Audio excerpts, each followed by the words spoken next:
नमस्कार हमारे बीपी वाले भाइयों। जैसा कि आपको पता होगा कि अब हम कोई भी टेस्ट सीरीज नहीं डाल सकते। मेरे हम सारा कंटेंट केडी सर का लिए थे, सारा जैसे 65 अंक वाला, यूपीजी के, कंप्यूटर, दोनों टेस्ट सीरीज। बट हम सोचे लास्ट टाइम में अब कोई ख़रीदेगा नहीं बैच, तो इसीलिए हम डाल दिए थे।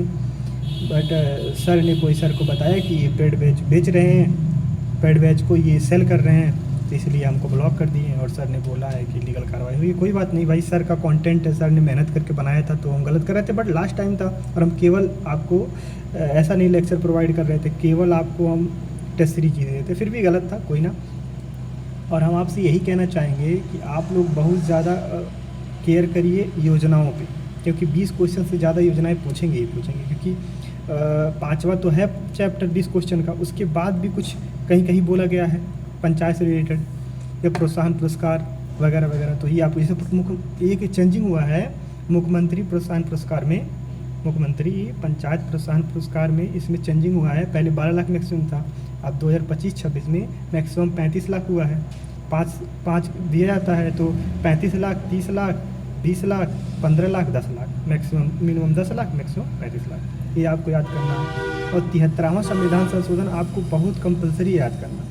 73वां संविधान संशोधन में आपको जो सब पार्ट है 16 अनुच्छेद के अंदर का, वो बहुत ज़रूरी है याद करना। जो जैसे 243 का बी, 243 का सी, 243 का डी, 243 का ई, इसमें जो सब पार्ट है आई का तो मस्ट है, क्योंकि उसमें बोला है वित्त आयोग और निर्वाचन आयोग, तो उसमें का सब पार्ट याद करना ज़रूरी है। इससे आपको ऑलरेडी कुछ चीज़ें यादें हैं, बस ये नहीं पता है कि ये किस में कहा गया है, और इसको याद करेंगे तो बहुत सारी चीज़ आपको क्लियर हो जाएंगी। तो ये ज़रूरी है, आप 2 घंटा इसमें दे दीजिए, क्योंकि ये बहुत मस्ट है। जितना मस्ट 1947 का एक्ट है, उससे ज़्यादा ये है 73वां संविधान संशोधन। जैसे हम बता दें एग्जाम्पल के तौर पे कैसे इसमें है 200, मैक्सिमम लोगों को पता ही होगी। जैसे 73वां संविधान संशोधन का 243 का बी का पहला में जो कहा गया है, वो कहा गया है कि सारे स्टेट यूटी में त्रिस्तरीय पंचायती राज व्यवस्था लागू होगी।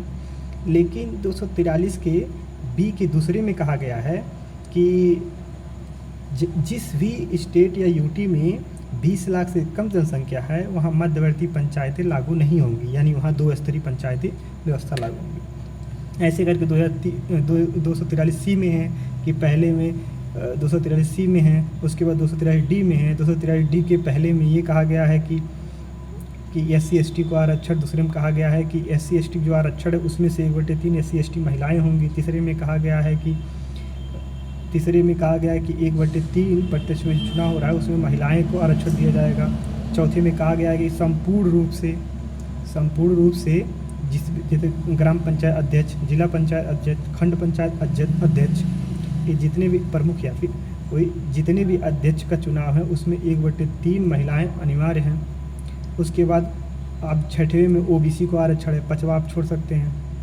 OBC का आरक्षण है लेकिन अनिवार्य नहीं है, ये ऐच्छिक रूप से है कि अपने हिसाब से वो कर सकते हैं, करें या ना करें ये राज्य सरकार के ऊपर डिपेंड है, जैसे यूपी में लागू है।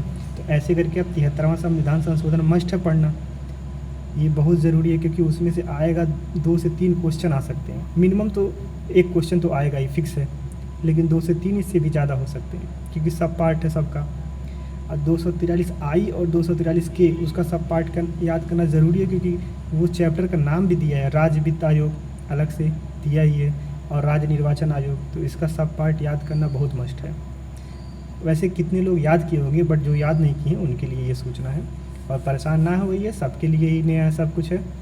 और कंप्यूटर यूपीजी के लिए ज़्यादा ना परेशान होइए, जितना कंटेंट है वही रिवीजन करिए, बहुत ज़्यादा रिवीजन करिए।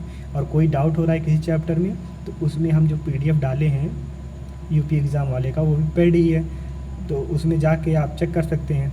बस ये जो योजना हम बताएं इसमें कुछ अपडेट थी तो बता दिया, और लगभग सब अपडेट है नहीं, सब वही है। जो थोड़ा बहुत अपडेट है वो सर्च कर लेंगे आप। वैसे वो नया PDF ही है, ऐसा नहीं है पुराना है।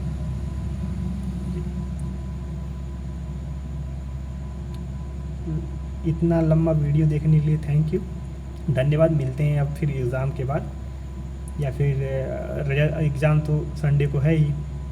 आज से 5 दिन हम लोगों के पास, 6 दिन बचा है, 1 दिन ट्रैवलिंग में चल जाएगा, तो लगे रहें।